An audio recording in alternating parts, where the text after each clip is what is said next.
Vamos a informar sobre la distribución de las vacunas, porque fue un operativo muy eficaz de parte de las Fuerzas Armadas, una labor conjunta de la Secretaría de Salud, de la Secretaría de Marina y de la Secretaría de la Defensa. Y son buenos los resultados. Ahora vamos a informar que ya prácticamente en todo el territorio nacional han llegado las vacunas para que se atienda primero a los médicos, enfermeras, trabajadores del sector salud que están en hospitales COVID, que esa es la prioridad. Entonces ahora se va a informar sobre este tema, sobre este asunto tan importante, porque si seguimos así, si nos seguimos aplicando, si nos apuramos, pronto vamos a tener vacunado a todo el pueblo de México, que ese es el propósito. Ahora la ocupación principal, el propósito principal es que nos vacunemos con el orden ya establecido y en condiciones de igualdad, que a todos nos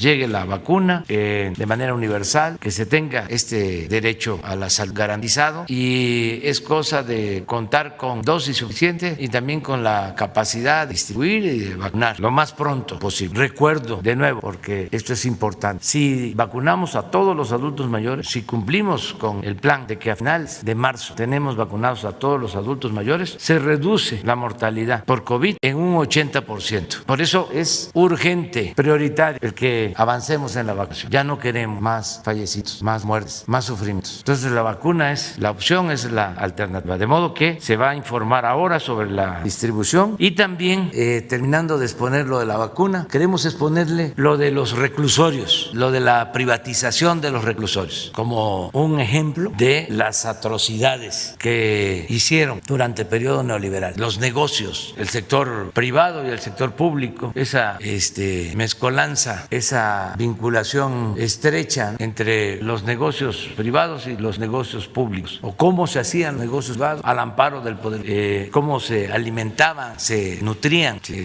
los poderes, el poder económico y el poder en estos negocios, de los reclusorios privados, y así muchos otros casos. Pero bueno, para que se sepa por qué es que no podemos continuar con el mismo régimen y por qué quieren regresar los que llevaron a cabo estos atracos, estos fraudes al pueblo, a la nación. Entonces vamos a informar también sobre este tema. Entonces le damos la palabra al general secretario, al general Sandoval, informe de toda la operación, distribución de ayer de las vacunas, y luego vemos los recursos. Permiso, señor presidente. Bien, a ver si podemos poner el colapso. Bien, el día de ayer, de todos los vuelos que teníamos programados, las 8 rutas aéreas y las rutas terrestres y aéreas locales en cada uno de los estados, teníamos programados 879 hospitales a los cuales tendríamos que entregar estas vacunas. Se concluyeron el 94% de ellos, 828, están pendientes de entregarse a 51 hospitales, el 6%. Estos corresponden al estado de Oaxaca y de Chiapas. En Oaxaca pudimos nada más entregar a 12, que nos quedó pendientes 41 hospitales, y de Chiapas entregamos a 21, nos quedan pendientes 10. Esto no fue posible concluirlo por las condiciones meteorológicas que se presentaron ahí en ambos estados. Hay un frente estacionario que nos impedía realizar los vuelos en helicóptero que teníamos programados en esos dos estados. Ya ahorita a las 6:50 de la mañana ya inició la ruta en el estado de Chiapas, que sale de Tuxtla, va a Tapachula, Copalar y Palenque para poder culminar con los hospitales que teníamos pendientes. Y en Oaxaca a las 6:30 de la mañana inició su vuelo un helicóptero para cubrir la ruta Loma Bonita, Huajuapan, Pinotepa, y mandamos un avión más de refuerzo, está por aterrizar ahí en Oaxaca para poder coadyuvar en el esfuerzo ahí en el estado y realizar a través de avión la entrega a los hospitales de Puerto Escondido e Ixtepec. Consideramos que entre 11 de la mañana y 12 de mediodía estaremos ya culminando la operación en esos dos estados, ya con posibilidad de iniciar la vacuna. En toda la operación se utilizaron 8,600 hombres entre el Ejército, Fuerza Aérea, Armada y Guardia Nacional, con 716 vehículos. Las dosis se repartieron en los estados y pendiente, como ya mencioné, estas dos estados del sureste del país. La operación distribución se realizó sin incidentes mayores, más que estas condiciones meteorológicas que se presentaron. Hubo lugares en que se tuvo que incrementar los efectivos para que fuera más rápido la distribución y pudiéramos estar en condiciones de iniciar como se estableció a las 8 de la mañana del día de hoy. ¿Tenemos video usted? Tenemos un video de las actividades que se realizaron el día de ayer, desde el arribo de las vacunas hasta la distribución en los estados.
Gobierno de México. Bueno, pues hoy inicia la vacunación masiva en estos hospitales. Ya está preparado todo. El propósito es vacunar en 3 días a más de 400,000 trabajadores del sector salud. En estos 3 días ya las vacunas puestas en los hospitales.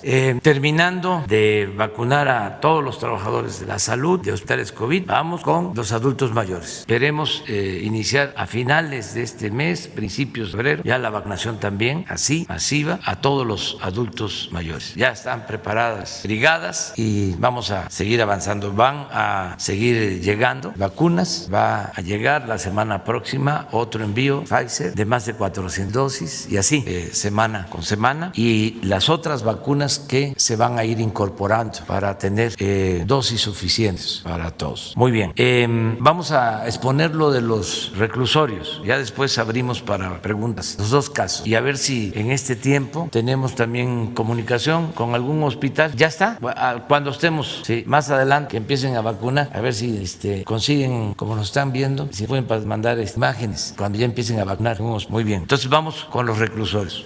Con su permiso, señor presidente, acatando precisamente la instrucción de revisar los 8 contratos de prestación de servicios, revisión que se hizo en conjunto con el consejero jurídico de la presidencia. Decir, en primer lugar, que existen 8, como ustedes saben, 8 centros penales en Sonora, uno en Guanajuato, otro en Oaxaca, en Durango, en Chiapas, el femenil de Morelos, en Michoacán y en Guanajuato. Estos 8 centros tienen un convenio con el gobierno que fue suscrito en 7 de ellos el 27 de diciembre de 2010, en tanto que el de Oaxaca fue suscrito el 18 de marzo de 2011.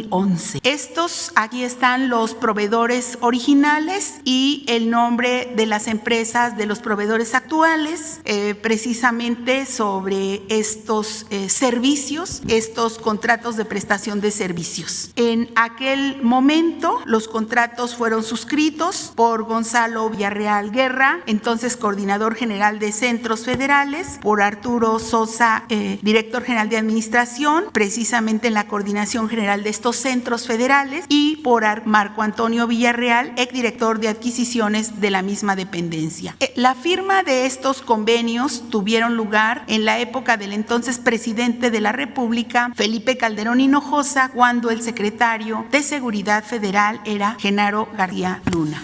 Decir que de estos centros penitenciarios actualmente la capacidad en el caso de Sonora es de 78% con 1,975 PPLs, personas privadas de la libertad. En el caso del penal de Guanajuato está ocupado a un 76% con 1,912 PPLs, en tanto que el caso de Oaxaca tiene una ocupación del 59% con 1,493 PPLs, así como Durango 72%, Chiapas 52%, el femenil de Morelos el 32% de ocupación, el 48% en el caso de Michoacán y el 69% en el caso de Coahuila. Decir que estos son datos al 11 de enero del 2021 y que esto corresponde a 12,284 total en estos 8 centros privados de todo el país, que forman parte o que están albergados en estos centros penitenciarios privados. Aquí enseguida mostramos la lámina del gasto anual que se está pagando precisamente en estos últimos 9 años, un total de 75,661 millones de pesos, y este es correspondiente solamente al 36% del pago total. Aún hay un monto pendiente por pagar en los años siguientes de 190,638 millones de pesos, que corresponderá hasta, en algunos penales, hasta el 2032 y en otros hasta el 2036 o 2037. Así se hace un costo total proyectado a 20 años, es aproximado de 266,300 millones de pesos. Esto significa que será tomado en cuenta pues los índices de precios que se manejan para los siguientes años. Por ejemplo, el gasto de 2020 es alto el porcentaje que se tiene que pagar a estos centros penitenciarios privados. De un total de 22,776 millones que ejerce Pierce en 2020, el 68.3 fue para pagar a las empresas privadas. ¿Cuánto se pagó en 2020? Un total de 15,562 millones de pesos.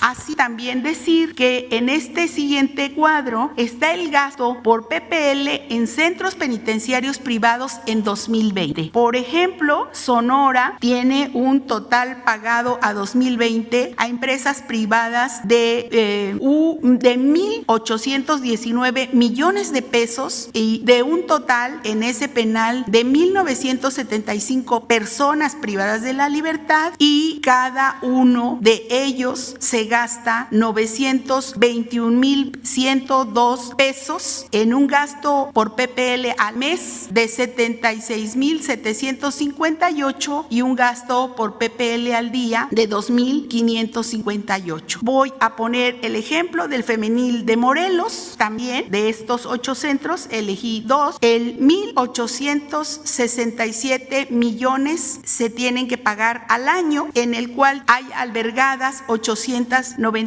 personas privadas de su libertad y tienen un costo por PPL al año de 2,308,000 pesos, y esto corresponde a 192,000 pesos al mes, y 6,411 se paga por cada una de ellas al día. Les doy el ejemplo porque precisamente pues mi origen es de los últimos es el gobierno de la Ciudad de México, aproximadamente ahí no se paga más que un promedio de 500 pesos en los penales que maneja el gobierno de la Ciudad de México. Les voy a dar ahora el total. En total reitero, del gasto en centros penitenciarios privados en 2020 fue de 15,562 millones de pesos por 12,284 PPLs en prisiones federales privadas, y el gasto por PPL al año promedio es de 1,375,064 pesos, y el gasto por preso, por interno al mes es de 114,588, y el gasto por PPL al día es de 3,819 pesos.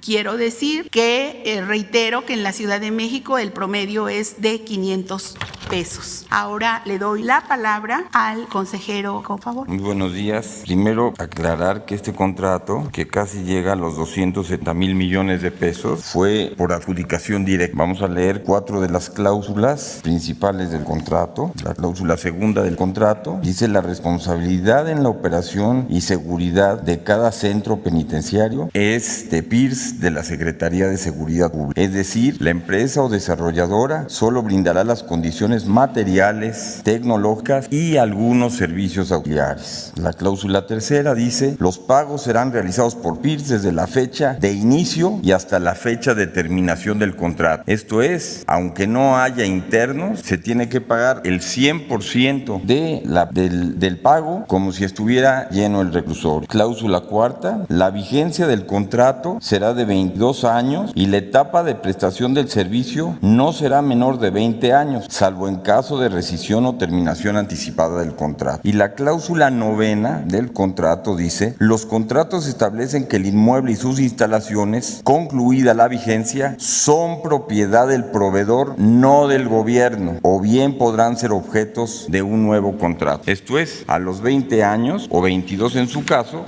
se termina el contrato y siguen siendo propiedad del particular. Los servicios que se estipulan que son a cargo del contratista son la adquisición del terreno, el equipamiento, el desarrollo de la infraestructura, el diseño del proyecto, así como el pago de la conservación, el mantenimiento de las instalaciones y equipo de laboratorio, la limpieza, la jardinería, la alimentación, la dotación de uniformes y artículos de higiene personal a los internos durante la vigencia del contrato. Eso es lo que pone el proveedor, y reiterar, todo esto fue por adjudicación directa. Es todo. Bueno, pues esto es lo que queríamos informarle al pueblo de México. ¿Qué se va a hacer en el caso de los reclusorios? Porque es la pregunta. Decirles que hay una denuncia presentada en la Fiscalía General que tiene que ver con la situación del señor García Luna, pero he dado instrucciones al consejero jurídico para que se actúe en dos vertientes, que se hable con los proveedores de estos servicios para que se llegue a un acuerdo, porque consideramos que es un abuso, por decirlo amablemente, que si tienen voluntad que haya un arreglo, se debe de lograr un acuerdo en beneficio de la hacienda pública. Se va a hablar con cada uno de lo siguiente, o al mismo tiempo, paralelo, se va a empezar a elaborar una denuncia en lo civil para cancelar los contratos si no se tiene un arreglo. Aquí vamos a estar informando. Obviamente aquí hubo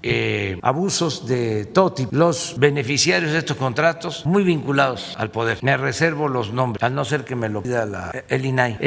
Pero son empresas muy vinculadas a políticos, muy vinculadas. Y esto es lo que ya no queremos que vuelva a suceder en el país. Y es un botón de muestra, desgracia, porque esto se extendió por todo el gobierno. Se dedicaron a saquear durante el periodo neoliberal. Privatización, sinónimo de corrupción, pero a estos extremos. ¿Se acuerdan que aquí revisamos también lo de los gasoductos? Parecido. Y así muchas otras cosas. Todavía no terminamos de limpiar, pero estamos convencidos y comprometidos a desterrar la acción del país. Y ya teníamos que actuar porque ya nosotros estamos en falta. Resulta que para cumplir con el contrato se pagó en el 19, se pagó en el 20. Es como lo de Odebrecht, que tuvimos que pagar 19, 20. Ya se detuvo porque también un contrato abusivo, contratos leoninos. En el caso de Odebrecht, imagínense que Pemex le tiene que entregar gas etano a Odebrecht con un subsidio del 75% de lo que cuesta el gas en el mercado internacional, en el comercio. Todo esto pactado así, y como lo mencionó Julio Scherer, sin licitación, es decir, asignación directa. Entonces, por eso queríamos exponerlo, porque esto explica mucho el porqué de los ataques al gobierno. Hay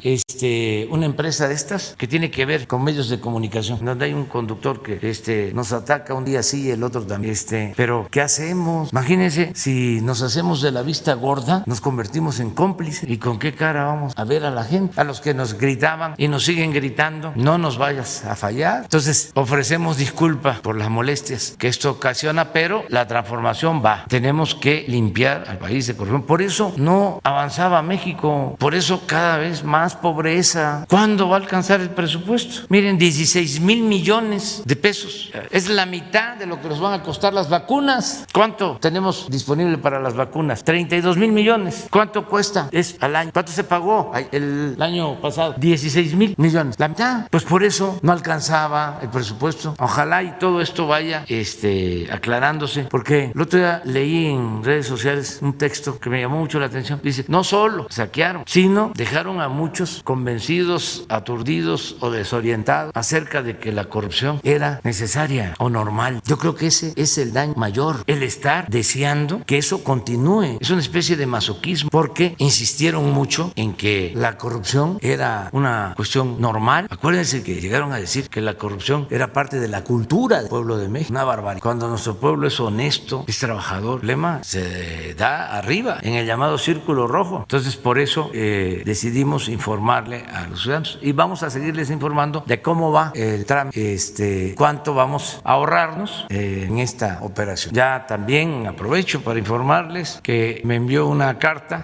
uno de los empresarios que adquirió acciones en Altos Hornos de México. Ustedes conocen la historia de que los anteriores dueños le vendieron al gobierno una planta de fertilizantes que estaba en ruinas a un precio elevadísimo. La Auditoría Superior de la Federación hizo una investigación y encontró que se habían pagado 200 millones de dólares de más. Entonces se iniciaron juicios, hay procesos abiertos, y nosotros planteamos, porque se trata de una empresa que genera empleos, beneficios en Monclova, y nosotros dijimos que si se limpiaba la empresa, si llegaban nuevos accionistas, gente responsable, seria, que estábamos dispuestos a aceptar que nos repararan el daño, que nos devolvieran los 200 millones de dólares, siempre y cuando la Fiscalía General de la República lo recomendara al gobierno. Es decir, que fuese legal, que se aceptara la reparación del daño, que devolvieran los 200 millones de dólares, incluso que los devolvieran en 4 pagos, 50 millones de dólares este año, y así hasta el 2024. Y ayer recibí una carta del empresario principal de que están dispuestos a devolver los 200 millones. Ahora falta que la Fiscalía resuelva si es conveniente llegar a este acuerdo y a esta reparación del daño, si es legal, si está permitido, si lo podemos hacer. La Fiscalía dice adelante, pues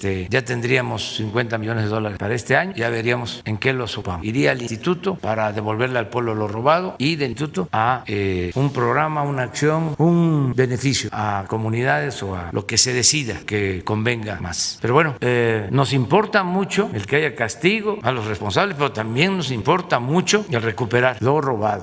Nos importa mucho la reparación del daño. Que miren ustedes, en promedio 3,500 pesos diarios tener un recluso. Pues es lo que yo gano al mes. O sea, 100,000, sí, es lo que yo gano diario como presidente. Es un hotel, sí, gran lujo. Entonces, esto es lo que tenemos que enfrentar. Sí, porque no incluye todos los servicios. No hay la vigilancia, no hay guardia, sí, son ciertos servicios nada más. Bueno, adelante. Ahí lista, Lisbeth.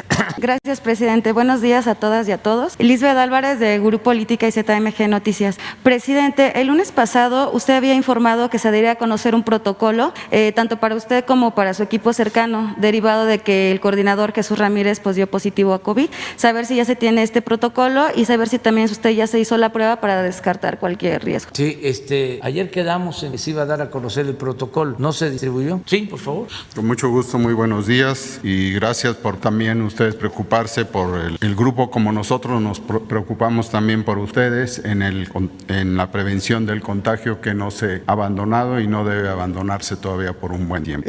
No ha habido gran alarma, desde luego. El caso es de que tenemos en el gabinete de la mañana, tenemos un espacio adecuado para poder tener las reuniones. A veces entra un grupo mayor para ciertos temas y en eso hemos estado siempre siguiendo 4 puntos. El primer punto que se tiene muy claro es de que la conciencia de todos los que llegan ahí, la conciencia de prácticamente de todos los mexicanos, es saber, tener presente que si tiene algún síntoma sugerente de una enfermedad respiratoria, de haber tenido temperatura, de tener cansancio, el cansancio puede ser difícil de equilibrar en estas semanas en que dormimos pocas horas, pero sin embargo sí se identifica en la persona si existe algo de eso que nos está llamando alguna infección. Con estos cambios climáticos ha aumentado, pero ese síntoma de fiebre, de cansancio y de molestia, como ustedes saben, en la garganta o inclusive tos y estornudos, sería suficiente para no entrar, y así ha habido algunos compañeros que con toda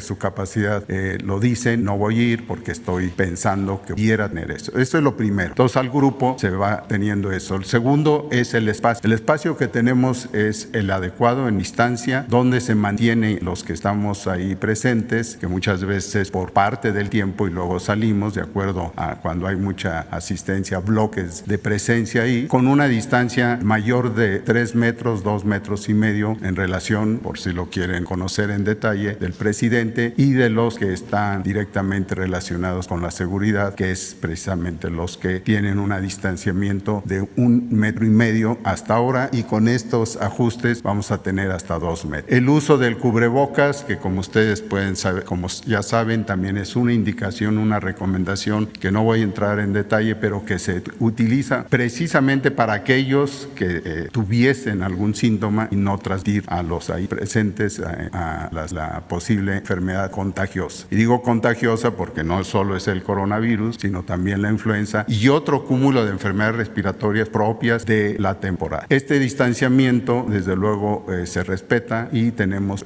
nada más que volverlo a recordar. Y junto con ello, previo a esto, nosotros llegamos antes de las 6, pero Dios calculó que antes de las 5 ya hay personal que está haciendo la llamada limpieza, que pues ha llevado a que se sanitice, entre comillas, el espacio de donde estamos trabajando. Esas medidas son fundamentales: la sana distancia, el autocuidado personal, y desde luego para muchos en una decisión personal, forma regular, se hacen una prueba que ahora, recordando, es para aquellos que pudiesen tener duda de algún síntoma y antes de acudir se pueden hacer el día anterior una prueba. Si tiene algún síntoma sugerente de la enfermedad, una prueba rápida de antígeno, y que en 20-30 minutos indica si hay presencia del virus, o más adelante de la PCR. Algunos, y en especial los que están, los compañeros que están alrededor del señor presidente en una continuo de no solo de la conferencia, sino de todo el día, y están haciendo una prueba cada 15 días, y de lo cual les quiero señalar que mínimamente ha habido algunos casos que de inmediato se han identificado y no se ha hecho ninguna cadena de contagio. En otro ámbito, y como ofertación a los ahí presentes, el que quiera se puede hacer esa prueba de PCR en el curso de cada inicio de semana, ya sea yendo al INDRE o aprovechando que en ocasiones para la rutina de que se sujetan algunos compañeros cercanos al presidente, cada 15 días se puede hacer. Y esto es el protocolo, es el protocolo que en seguimiento yo lo revisé con el director de epidemiología, el doctor José Luis, él, y con el doctor Ruy López, para poder y compararlo por curiosidad. Y es lo mismo que se ha dado como recomendaciones en las reuniones de varias instituciones que lo piden, afuera de lo que ya se tiene en la página de coronavirus, y que ustedes lo tienen también, no solo ahí, sino ya como parte de TINA, y que vamos a seguir teniendo todo el tiempo. Eso es un detalle de lo que saben ustedes que se debe seguir en todo momento, y que se debe seguir inclusive porque no solo es que el coronavirus, sino el distanciamiento y el lavado de manos y una serie de cuidados que se inician a la entrada, ustedes saben, de la calle. De inmediato en la siguiente puerta a todos toma la temperatura, y a todos se da la protección con el gel para poder entrar con esa seguridad. De todas maneras, vamos a entregar. Ahí está. Se los vamos a entregar. A ver, es que es... Trajo el candidato importante. Sí, diga, perdón. En el caso de un contacto como en este caso, el contacto con Jesús que dio por Juan COVID. Sí, en ese contacto y en los otros que inclusive ha habido algunos casos aquí entre ustedes, lo primero es contactar a la persona que pues ya tiene la infección, tratarla desde luego si no lo ha hecho con la prueba, y de inmediato hacer un análisis de con quiénes estuvo durante los últimos 7 días y haciendo un círculo desde en el nivel de laboral, como es aquí, el familiar y de otras reuniones que serían. Esto es esencial, esa es una acción de detective médico, sanitario, para poder ir ubicando en la advertencia, fulano de tal, a nivel de tu familia te tienes que tener desde luego aislado en una cuarentena, son 15 días, y en cuanto a tus familiares, pues también tomar esas medidas adecuadas para cada caso, máxime si hubiese un adulto mayor o alguien con alguna enfermedad. Y es lo mismo que se ha hecho con Jesús, con otros compañeros que han tenido esa situación. Muchas veces esto es, el contacto se recogió, se tuvo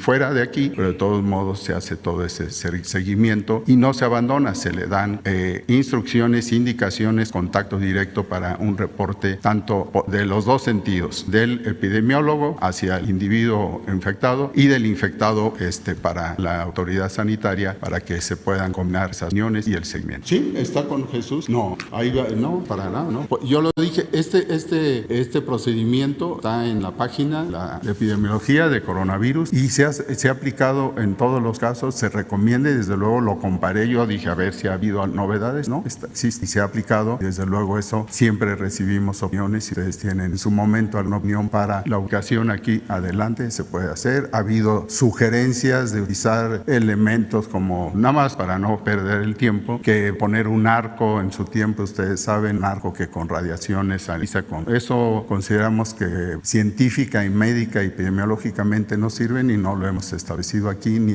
con la libertad de que el que lo quiera hacer puede. Una pregunta va enfocada en que usted la semana pasada hablaba sobre los medios alternativos para seguir fortaleciendo la democracia. En ese sentido, ¿usted podría considerar que la publicidad que se le da a los medios grandes también se les pudiera destinar un poco a estos medios de comunicación? Sí, tendría que verse, revisarse. Lo importante es garantizar el derecho a la información, sin censura. Ya me pronuncié por lo que hicieron las plataformas de Twitter y de Facebook en los últimos tiempos. No puede ser, repito, que una empresa particular se erija en la institución mundial por sus alcances de la censura, como la Santa Inquisición de nuestros tiempos, ¿no? En lo que corresponde a las redes sociales. Eso no se puede aceptar, no se puede permitir, porque eso va en contra de la libertad. No sé si ustedes han observado de que desde que tomaron esas decisiones, la Estatua de la Libertad en Nueva York se está poniendo verde de coraje, porque no quiere pasar a ser un símbolo vacío. Entonces, la libertad, incluso en el caso de Estados Unidos, es la principal enmienda en su constitución. Claro que entonces, aquel tiempo no se imaginaba de que iban a haber empresas particulares con capacidad para limitar la libertad. Por eso, esa enmienda hace mención de que ningún gobierno puede limitar la libertad. Entonces, sí es un tema, ¿eh? Y luego está el otro tema, el de la invasión a la intimidad. Que cómo es posible que una empresa particular va a saber todo lo que hacemos los seres humanos, nuestros gustos, lo que hacemos en público y lo que hacemos en privado, nuestras pláticas familiares, las pláticas con nuestros amigos. ¿Y eso quién lo regula? ¿Quién lo controla? ¿Cuáles son las normas? ¿Dónde están los estados nacionales? ¿La ONU? ¿Dónde están los organismos defensores de derechos humanos? Ese es otro tema. ¿Es algo que? Los datos personales es algo que nunca hizo. Eso lo hace Amazon, incluso con las compras que hacen. Y nadie nunca tomó esa función. Sí, me estaban diciendo de que si se tiene un teléfono, entonces escuchan de que nos queremos comprar un par de zapatos. Aparece en la pantalla zapatos en oferta. Sería muy bueno que un día invitemos a un especialista sobre esto, porque la mayoría de la gente no sabe que pues los teléfonos son micrófonos. ¿Y por qué ocultarlo? ¿Por qué no decirlo, que se sepa? Y si eso está permitido, si es legal, si es moral, si no es algo atentatorio a la libertad. Entonces son buenos temas para la reflexión, el debate. Nosotros vamos aquí en México a atender este asunto, desde luego buscando recoger opiniones. Lo que queremos en México es que se garanticen las libertades, cero censura, prohibido prohibir. Y yo creo que esto también en otros países se va a revisar. Recuerdo que en las memorias del presidente Mitterrand se alarmaba o le preocupaba, lo escribe en sus memorias, creo que los años 80 del siglo pasado, de cómo los poderes mediáticos, y estaba pensando fundamentalmente en la televisión, no en lo que ahora son las redes sociales, y decía que iban a sacar una afrenta a la libertad si no se regulaban, porque iban a llegar a tener un poder omnímodo, lo iban a abarcar todo. Pero ya lo plantea en su memoria el expresidente de Francia, Mitterrand. Pues si resucitara y viera lo que está pasando, se volvería a morir. Entonces sí es un tema importante. Y es no a la censura, sí a las libertades. Puede ser que no nos guste lo que dicen de nosotros, pero no tenemos el derecho a silenciar a nadie. Puede ser que no estemos de acuerdo. El otro día pusimos la frase que puedo no estar de acuerdo con lo que dices, pero defenderé hasta la muerte tu derecho a decirlo. Eso es lo que está. ¿Tienen algo de la vacunación? ¿Ya? A ver, ¿usted quiere hablar? A ver. ¿Pues está en vivo o es foto? A ver, doctor.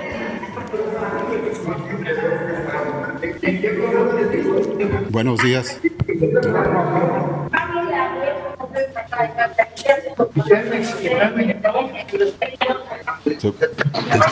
Se está escuchando. Probando el sistema de audio de la 20 zona Oaxaca. Colima. No hace falta. Sí, mucho. No hay comunicación a la Ciudad de México, a Palacio Nacional, por favor.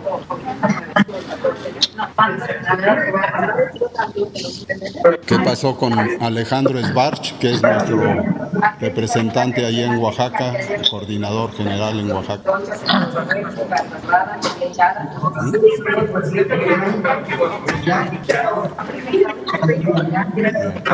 Bueno, estamos viendo cómo está el espacio de vacunación.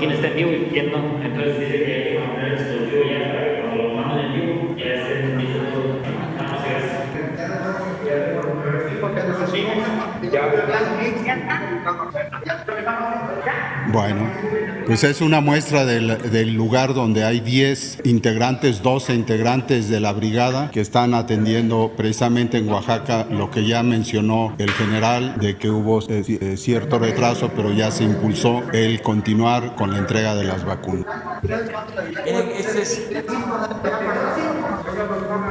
Ellos son ya miembros de la brigada. ¿Por qué los distingo? Por su brazalete. Todos los brigadistas portan ese brazalete. Ahí están, ya están ahí en el hospital para vacunar, ya deben de estar vacunando.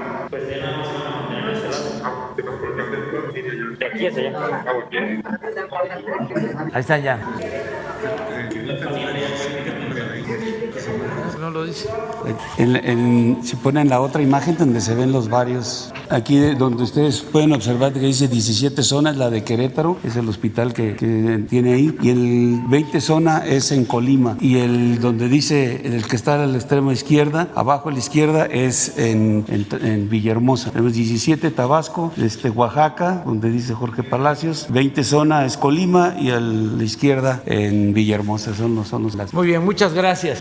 Estamos muy contentos de que ya se inicie la vacunación. Ya que se había mencionado que cada 25 de cada mes se daría un informe sobre las violencias, los feminicidios y las mujeres. ¿Saber cuándo se dará este informe? El mes pasado no se dio, me imagino que por los eventos. Gracias. Sí, vamos a informar para el 25, como quedamos. No sé qué día cae 25. Le vamos a pedir a la licenciada Olga Sánchez Guerrero lunes, entonces lo vamos a pasar para el miércoles, ya que quede establecido. A Nadine y a Alejandro Encinas y desde luego la secretaria de Seguridad Pública. Muy bien, adelante. Perdón, Carlos Alberto Calzada. Buenos días, Radio Educación. La sería sobre el asunto de COVID, serían dos cuestiones. Una, este asunto de los restauranteros que hacen marchas, han dado incluso cacerolazos, porque dicen que es cerrar o morir. Me gustaría saber cuál es el llamado en este asunto, porque pues están las medidas sanitarias, estamos en rojo en varios estados, pero ellos aducen, no solo los restauranteros, también ya centros de cantinas y bares también han pedido que se abra por el asunto de que pueden desaparecer. Si bien el gobierno de la Ciudad de México ya ha anunciado que hay una mesa de negociación, ¿su gobierno daría apoyos en este sentido a este sector que es tan importante. Y también sobre vacunas, me gustaría preguntarle al canciller Marcelo Ebrard. Hay voces en Estados Unidos que han clamado que los mexicanos que están radicando allá sin papeles no tendrían derecho a ser vacunados. Me gustaría saber cómo se podría garantizar para estas personas el acceso a la vacuna allá en los Estados Unidos. Sí, lo primero lo está viendo ya la jefa de gobierno, está atendiendo esta petición, esta demanda.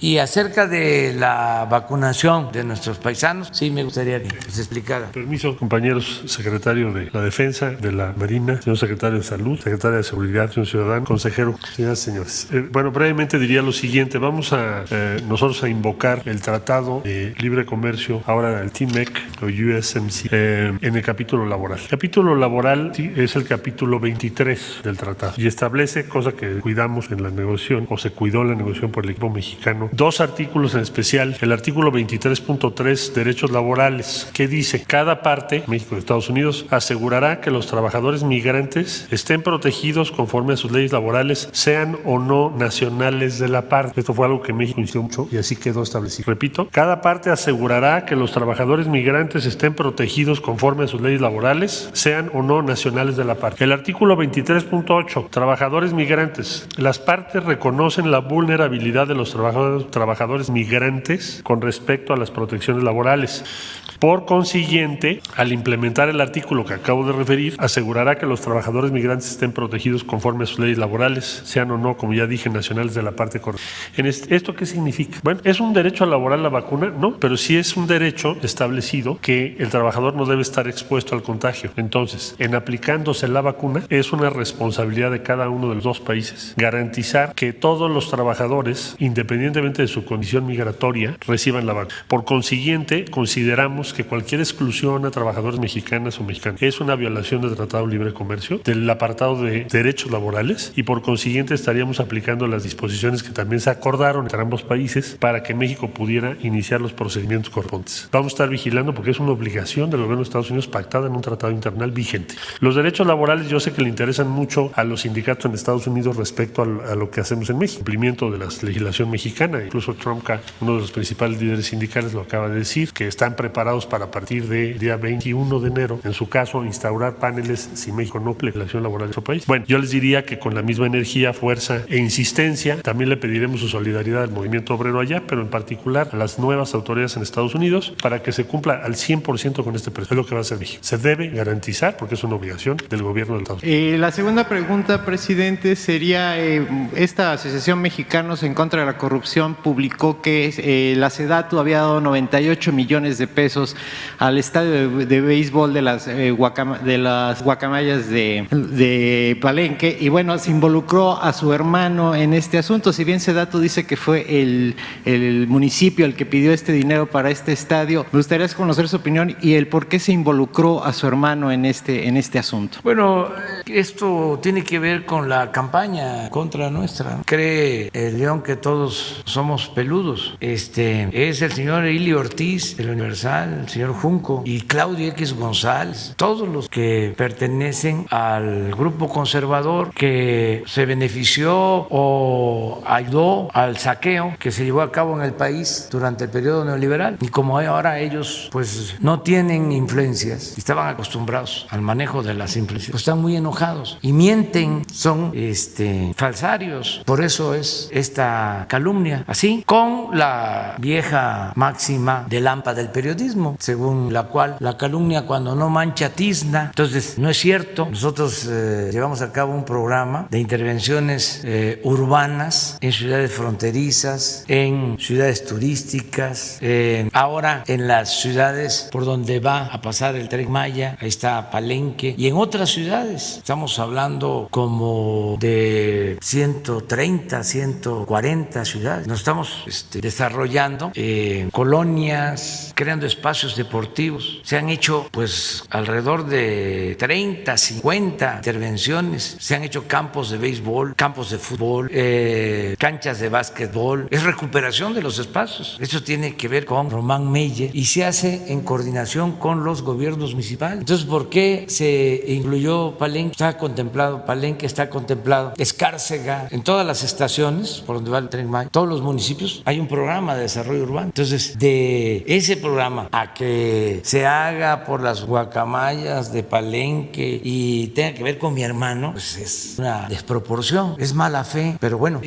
los entiendo, están ofuscados, molestos. Ojalá y se vayan serenando, se vayan enfriando poco a poco. Y ya por último, nada, absolutamente nada, nada. Sí, en algún tiempo, bueno, cuando iba yo a Palenque, pues iba yo a entrenar con ellos. Miguel Solís, un gran pitcher, era el manager. No sé quién sea ahora. Pues yo juego béisbol en Palenque desde que estudiaba en la Facultad de Ciencias Políticas, los años 70. ¿Cuánto tiempo llevas? Casi 50 años jugando béisbol. Pero de eso a que haya influyentismo, a que haya corrupción, pues es bastante exagerado, hay buena distancia. Pero entiendo mucho al señor Emilio García, al señor Junco y a Claudio. Están muy molestos porque eran los dueños, se sentían los dueños de México. Entonces ya no hay ese influyentismo y son capaces de mentir. Entonces eso es lo que puedo comentar. Claro, hacen unos escándalos tremendos, ¿no? Mucha bulla, pero bueno, la gente ya no les cree porque como cada vez son más burdos, pues se vuelven increíbles por su coraje hacia nosotros. ¿Cómo se llama eso que existe ahora, que está de moda? Las falsas noticias. Fake news. Ellos se formaron en eso. O sea, no es ninguna novedad. Antes así era. O sea, era inventar todo. Bueno, hasta hace poco. ¿Se acuerdan de los montajes que hacían en medios? Parecían actores. Pero ya esa manipulación no funciona. No es eficaz. Yo ni debería estarles dando consejos. Deberían de cambiar. Eso ya no funciona. También por eso es muy importante defender a las redes sociales. Porque eso es lo que padecemos desde hace mucho tiempo, ¿no? Esa desinformación, esa manipulación de medios convencionales. De repente surgen las redes sociales, benditas redes sociales, porque se garantizan las libertades. Puede uno defenderse, replicar. Hay verdadera comunicación, mensajes de ida y vuelta que no existía antes. Era nada más en un solo sentido. Los medios editorializaban, ¿no? Juzgaban, habían linchamientos y el ciudadano no podía hacer nada. El dirigente opositor al régimen, nada. Desataban una lanzada. López Obrador, un peligro para México. ¿Cómo nos defendíamos? Si ellos tenían todo el control. Entonces, una mentira que se dice muchas veces puede convertirse en verdad. Entonces, eso era lo que predominaba. De repente emergen, surgen, llegan las redes sociales. Fue como una bendición. Ahora sí, cada ciudadano es un medio de comunicación y somos libres. Pero ahora salen con que hay censura en las redes. Entonces, ¿qué? Nos vamos a quedar otra vez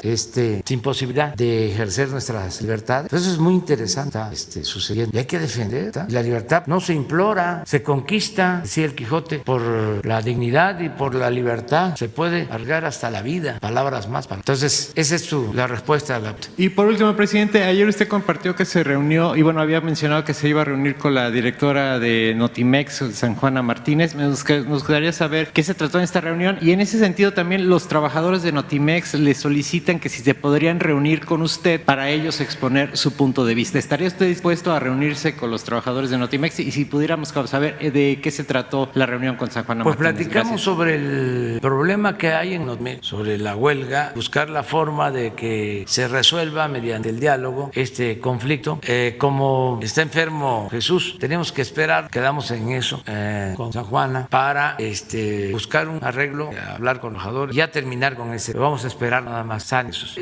Yo creo que lo haría Jesús y básicamente y la secretaria del Trabajo. Lista, a ver, Diego Elías. Presidente, mi nombre es Diego Elías Cedillo, de Campeche Hoy, Quintana Roo, Tabasco Hoy y Diario Basta en la Ciudad de México de Grupo Cantón. Señor presidente, en relación al tema que nos reúne hoy a todos y a todas, mi pregunta sería con relación a las brigadas correcaminos que expresó el general secretario el día de ayer y hoy también tanto el secretario de Salud como el general enfatizaron. El punto preponderante aquí, señor presidente, es que en estas brigadas se ha hablado al respecto de 2 voluntarios. Entonces, más de una mexicana y mexicanos quisieran ser voluntarios en estas brigadas. ¿Cuál sería la ruta crítica que tendría la Secretaría de Salud o en su defecto nuestras honorables Fuerzas Armadas para poder conllevar a la población que quiera formar parte de estas brigadas correcaminos? Gracias, presidente. Sí, es buena pregunta porque las brigadas están iniciando con 10 miembros cada brigada. Faltan 2 voluntarios. Se acordó que la misma brigada los va a ir aceptando. Pueden ser 2 o pueden ser más, pero que sea de manera ordenada. Entonces mañana vamos a informar de cómo podrían los voluntarios acercarse a los coordinadores de cada brigada para explicar o para manifestarles que quieren ayudar como voluntarios y son bienvenidos. Hablaba yo de que hay muchos estudiantes de escuelas de medicina, de escuelas de enfermería, también de asociaciones, de clubes, hay grupos de voluntarias, hay mucha gente que quiere ayudar. Ayer hablaba yo con una persona y me decía que cómo le hacía, precisamente porque sí quería ayudar en la vacunación. Entonces vamos mañana a informar, porque lo que queremos es que sea todo ordenado para que no se cometan abusos. Ya ven que pueden estar queriendo decir nosotros somos brigada y traemos vacunas, y que sea una falsedad, que pidan cooperación y empiecen las extorsiones, o yo te ayudo para que te vacunen. Yo tengo una muy buena palanca, conozco al hermano, la tía, la sobrina, el hijo del funcionario X, y así te vamos a vacunar. Entonces, por eso orden, ya está muy claro, y que nos van a ayudar todos tienen que ayudar. Y al abusivo, voy a decir, es una palabra muy fea, pero es bastante entendible, al gandalla, acusar.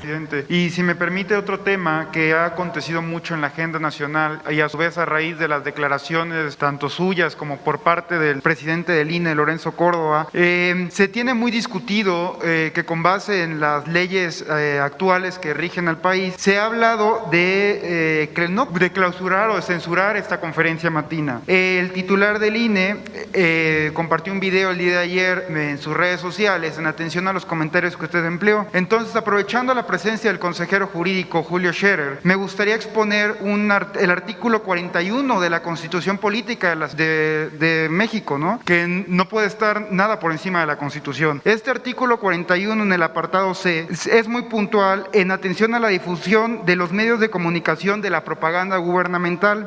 Ahí mismo se aduce que la única excepción que se tendrá para esta propaganda gubernamental es la información relativa a la salud, a la educación o en su defecto en la protección civil en caso de emergencia. Queda claro, señor presidente, que el mundo no ha vivido un caso de emergencia semejante como es la pandemia de COVID-19 que tiene lacerado toda la sociedad. En consecuencia, el cuestionamiento que yo empleo aquí y aprovechando la presencia del consejero es si el presidente del INE no tiene conocimiento de este artículo de la Constitución que rige lo que son las elecciones, ¿habría posibilidad de solicitar su renuncia o destituirlo conforme y en estricto apego a derecho? ¿Y cuál sería su opinión de esto, presidente? Bueno, aparte de lo que puede decir Julio sobre los principios constitucionales, las leyes, yo lo único que puedo comentar es que no debe de confundirse propaganda con información. ¿Qué es propaganda? El que yo esté llamando a votar por un partido de manera directa o simulada. ¿Cuál es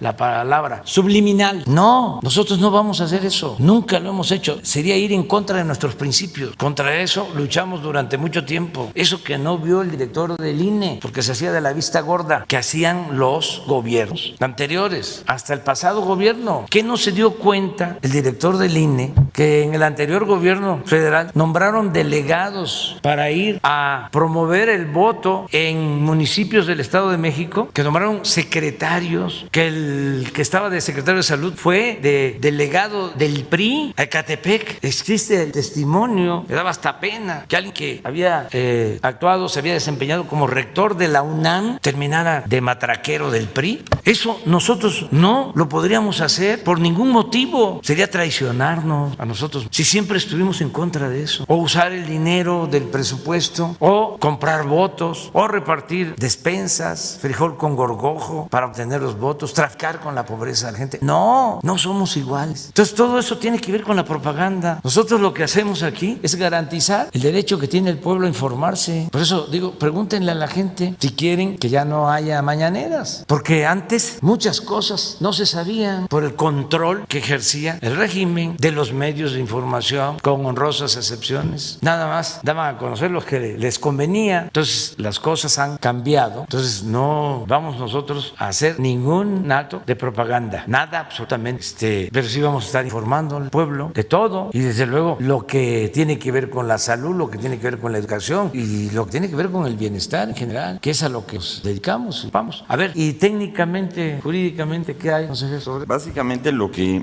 le está pidiendo el tribunal al INE es que el INE se pronuncie sobre las medidas inhibitorias que puedan poner en peligro el principio de neutralidad durante el proceso, porque el tribunal no ve que estas conferencias pongan en riesgo el proceso, porque lo que dice el tribunal, esta es una conferencia que, como bien señala el presidente, lo que está generando es información pública todos los días, entonces no siente que esté generando información para inhibir el proceso electoral. Entonces le dice, dime en qué está vulnerando la neutralidad en el proceso electoral. Entonces ahora el INE se tiene que pronunciar sobre esta petición que hace el Tribunal Electoral. Básicamente esa es la decisión y ahora el INE se tiene que pronunciar. Eso es. Hay una denuncia que existe por parte del diario de Quintana Roo en atención a su vez a lo que usted compartió hoy en la mañana de las privatizaciones, en este caso de los centros penitenciarios federales. Ocurre una privatización de la basura en el municipio de Benito Juárez, en particular lo que se conoce turísticamente como Cancún, por parte de la alcaldesa Mara Lezama. Esto aunado también al mal manejo que se ha dado en Villahermosa por administraciones pasadas por parte del alcalde en su momento, que fue Gerardo Gaudiano, por un desvío de recursos de 50 millones de pesos, justamente de la mano de las inundaciones que han venido sufriendo el Estado, o en particular los diversos municipios, en este caso de CEN. Entonces, señor presidente, aprovechando esta coyuntura, quisiera ver si es posible que estas denuncias pudieran llegar a la función pública para poder sancionarlas y que se actúe conforme a la ley. Muchas gracias, presidente. Sí, presenten la denuncia ante la Secretaría de la Función Pública para ver lo que nos corresponde, porque también esto puede caer en la esfera de las autoridades locales. No olvidemos que los estados y los municipios son libres, son soberanos, pero que se presente la denuncia a la Secretaría de la Función Pública y nosotros vemos. Y además, ya con esto que se está expresando, yo creo que las autoridades, tanto en Tabasco como en Quintana Roo, van a actuar. Muy bien, terminamos con Hans de la lista. Gracias, presidente. Hans Salazar de Noticiero. Sí, a ver, Hans, sí. ¿Nos permites porque claro, sí hay información del plan de vacunación? No, para acá, para las cámaras. Vamos.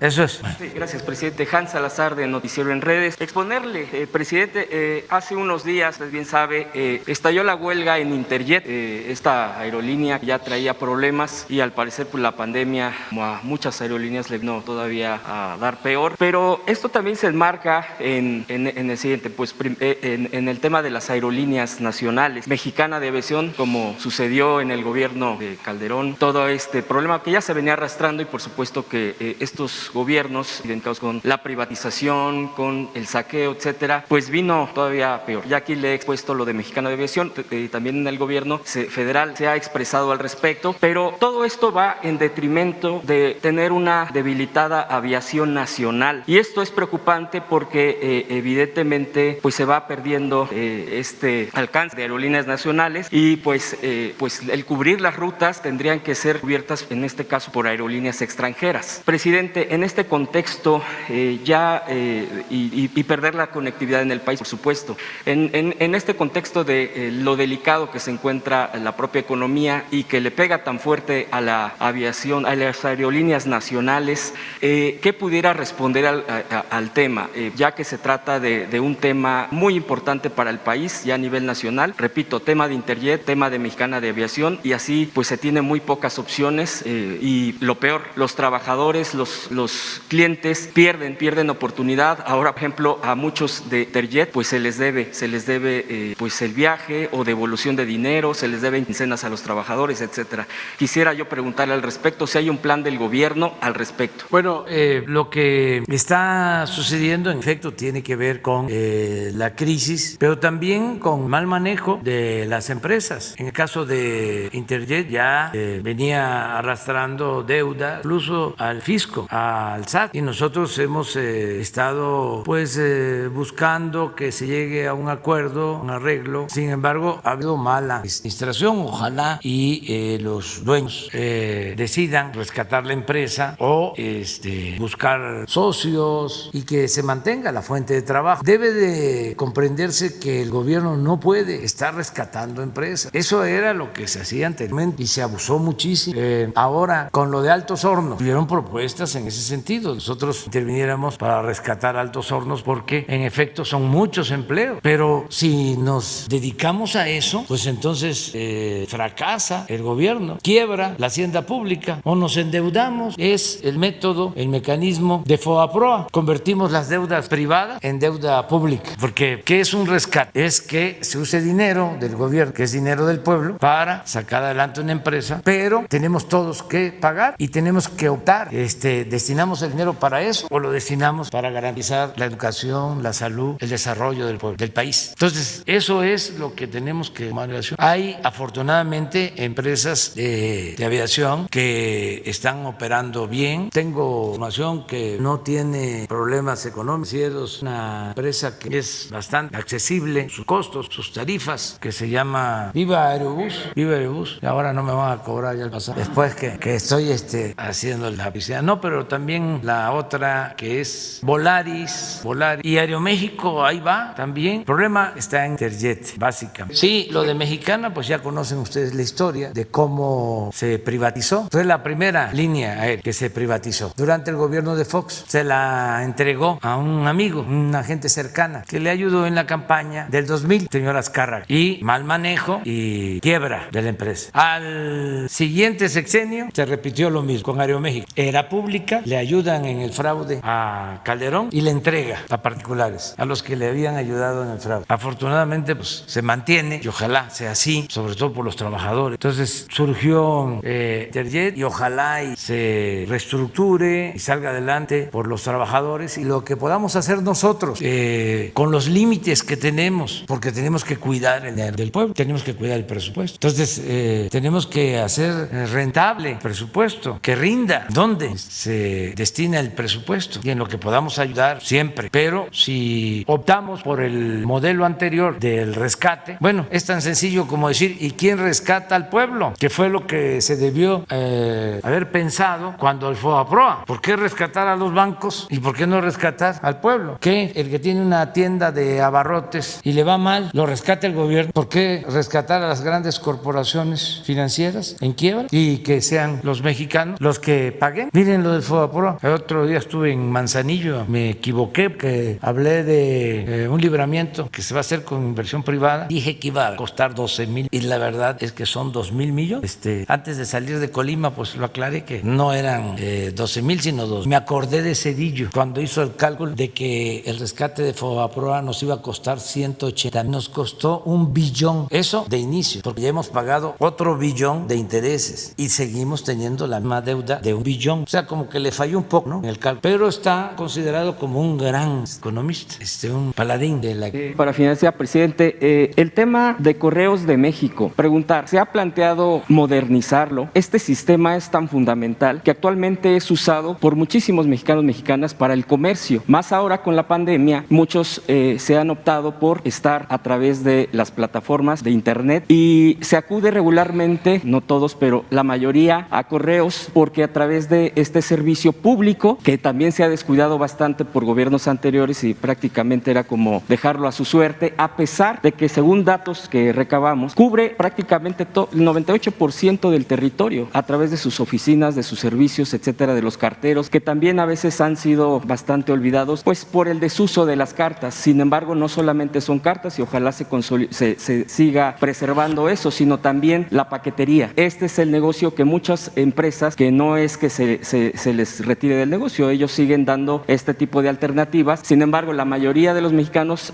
pues accedemos a este servicio porque está más al alcance y a través de eso se puede, creo yo, que se está también defendiendo la economía mexicana. Yo preguntarle, presidente, respecto a esto, ¿qué plan concretamente, si se va a fortalecer esto? Creo yo que la economía se fortalecería bastante. Y por último también, de una vez, presidente, preguntarle, a partir de todo esto, el apagón que decía un compañero aquí en días días pasados, el apagón de las redes sociales allá en Estados Unidos, se ha planteado, se podría plantear una convocatoria desde el gobierno federal a los creativos que diseñan aplicaciones, que diseñan plataformas, para que se vaya teniendo lo propio en nuestro país y se pueda tener acceso, en un proceso, por supuesto, de una convocatoria clara, ya sea por CONACYT, por Secretaría de Comunicaciones, etcétera, para poder ir teniendo alternativas. Me parece que esta pudiera ser también, y no dejarlo todo a las grandes empresas, porque si nos censuran a través de eso, prácticamente nos censuran a todos, presidente. Esos dos temas finalmente, y le agradezco la respuesta. Sí, vamos a seguir con la modernización, la limpieza de todo el sector público, rescatar a muchas instituciones que estaban en el abandono, telégrafos, correos. Se está haciendo ya esta labor en comunicaciones. El ingeniero Jorge Arganis está ya llevando a cabo un plan de rescate de telégrafos. Acaban de nombrar, yo lo celebro, a una economista, Rocío Mejía, para hacerse cargo de telégrafos. Es una mujer honesta, de primera. Y para correos también había una propuesta, no sé si se concretó, de que nos ayudara en esta responsabilidad, en este encargo, porque no son cargos, son encargos. Rocío Bárcenas estaba proponiéndola el ingeniero Arganis, a Rocío Bárcenas, que es también una mujer con las mismas características que Rocío Mejía, honesta, como Elsa Beites, que está otra mujer excepcional, en Capufe, como Horacio Duarte en aduanas, como Francisco Garduño en migración. En fin, estamos rescatando estas secciones, poniendo orden, eficientándolas, que se manejen con honestidad. En eso estamos. Tomamos en cuenta lo que tú estás planteando. Seguramente ya Jorge Arganis está tomando nota. Vamos en ese camino. También no vamos nosotros a dejar de reflexionar, de analizar todo esto que tiene que ver con las redes sociales. Nos importa mucho la libertad. Por eso sí es un tema que va a ser tratado por nosotros. No descartamos el que CONACYT, como lo planteas, la Secretaría de Gobernación, la Consejería Jurídica, la misma Secretaría de Relaciones Exteriores, todos, comunicaciones, se busquen opciones alternativas, aclaro, para garantizar la libertad, por la libertad, y para que en México no haya censura. Un país sin censura, México, país sin censura, país de libertades. Entonces, ese es un compromiso. Vamos a dejar para mañana ya no va a haber lista, que si no se quedan muchos afuera. Sin lista, sin lista, mañana. No, seguimos. Pasado mañana, seguimos adelante. Ahora que no quieren las mañaneras, pues vamos a tener que hacer otra. Y el diablillo ese que sale en la red. Diles que ahora que no quieren las mañaneras, van a haber también conferencias mediodía y en la tarde, noche. Para que se enojen. Bueno, nos vemos mañana. Adiós.